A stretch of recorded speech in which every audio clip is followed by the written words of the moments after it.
What do you do with your weeds after a long weeding session in the garden? Probably chuck them in the green waste bin, right? Or add them to your compost bin. What if I told you that these weeds are actually packed with a wide range of nutrients that will help your plants thrive and save money on shop-bought fertilizers? Well, stick around, because today I'm going to show you how you can make your own homemade garden fertilizer that your plants are going to love. I'm going to make it using weeds. So what is this magical potion that can turn your unwanted weeds into liquid gold, and how on earth do you make it? Well, the answer is weed tea, but there's no teapot required to make this special brew.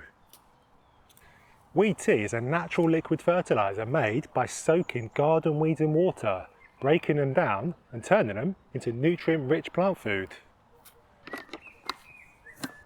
So why should you make your own weed tea? What's so good about it? Well, it's super easy to make, it's free, and it's seriously effective at helping your plants flourish. All those unwanted weeds making a mess of your borders collect valuable nutrients from the soil and are packed with nitrogen, potassium and phosphorus, as well as lots of other micronutrients and minerals that your plants need to grow. And if you love low waste gardening like me, then this is right up your strasse. Okay then, it is time to put the kettle on. Let's make our weed tea. So here is what we're going to need. First, a nice sturdy bucket, preferably with a lid if you've got one, but if you haven't got a lid then don't worry too much, because we can easily muster something up like so. Next, we need a good bunch of different types of weeds. So I've got a good selection here in this wheelbarrow that we can start adding to this bucket. So different weeds will hold on to different nutrients, so it's a good idea to make your brew with as many different types of weeds as you can, and make use of the root, the stem and the leaves of the root to give your weed tea the best balance of nutrients and minerals. And don't worry too much if there are bits of dirt still knocking around, because that will just add to the mix. So I've been weeding in the garden for a good few days now in preparation for this video. So I've got all sorts of weeds in here, and this will make for a really good all-purpose fertilizer for the garden.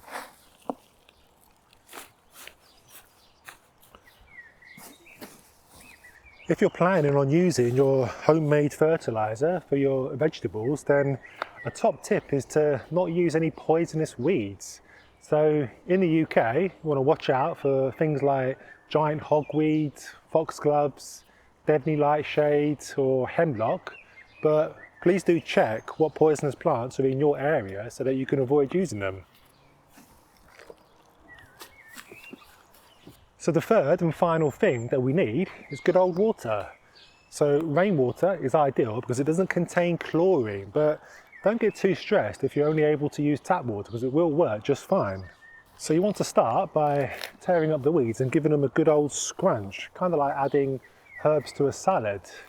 So we're really going to cram this bucket quite full with weeds about 2/3 of the way up.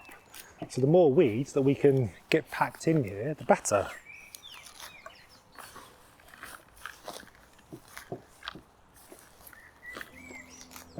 Okay, now that we've finished scrunching and tearing our weeds, all that's left to do now is to add water, leaving a couple of inches of space at the top of the bucket.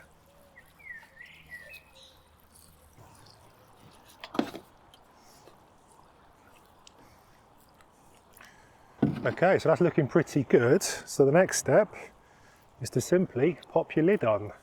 So I'm going to cover it loosely with this pot that I've got here, because I don't have a lid for this bucket. So I'm going to pop it on top.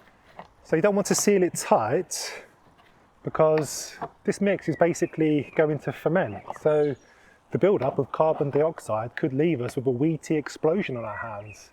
So I'm just going to pop this bad boy on, and if I wanted to, I could put a weight on top to stop it blowing away. And that is pretty much it. So all that's left to do now is to leave it in a quiet, cool and shaded area of the garden for at least 2 weeks while it brews. And that's all there is to it, really.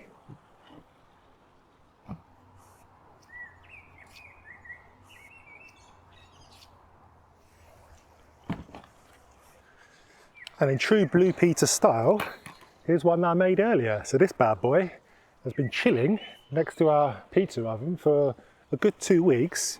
So it's now time to check on it. When you do come to check in on it, just be warned that it does pong a little bit. This one is smelling quite ripe. You don't want to be alarmed by that. In fact, the smellier the better. It just means that the microorganisms are hard at work breaking down the weeds into the juice. So, as you can see, the weeds have really started to break down, which is exactly what you want to see. Nice and limp.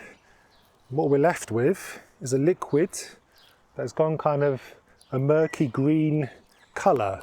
Quite unpleasant, but it is now packed with nutrients. So I think it's time we better start using it in our garden. Now, this stuff is pretty potent, as you can probably see. So we don't want to be pouring it all over our plants and soil willy-nilly. That'll do more harm than good. Instead, we need to dilute it, just as you would with a shop-bought liquid fertiliser. So the rough ratio that we like is about 1 part wee tea to 10 parts water. You can strain it out if you want, but I think it's easier just to dunk your container into the mix and fetch some out and add it to your watering can. So I've got a watering can down here that I've pre-prepared with some water nearly up to the top. So I'm simply going to take my wee tea juice, put that out of the way, take my wee tea juice and add it to my watering can. So I'm going to just do another half. Like so, that's about right. That's about 1 part wee tea, 10 part water. So what can you use this mix on? Well, pretty much anything. You can use it to water the whole garden if you wanted, but I like to pay particular attention to containers and raised beds. Containers are much more reliant on the nutrients that we provide, so we really benefit from a good dose of our homemade weed fertiliser. So we just want to apply roughly every 2 to 4 weeks as a good soil drench.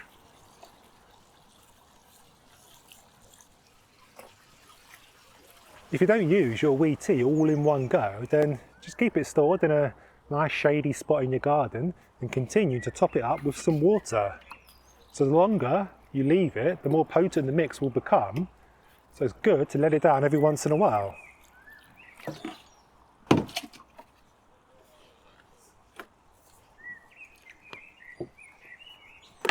You can also keep adding more weeds to keep the mix going so that you have access to homemade fertiliser all summer long. If you do use your weeds all in one go, then you can either add more weeds to what you've already got and then top up with some water, or you can start again with a brand new fresh batch of weeds to make a brand new mix. But whatever you do, don't throw out these stewed weeds because these are absolutely perfect for the compost pile. If you've loved this low waste gardening hack, then do watch our video on turning old potting soil that is destined for the bin into beautiful soil that is full of life by clicking here, and we'll see you there.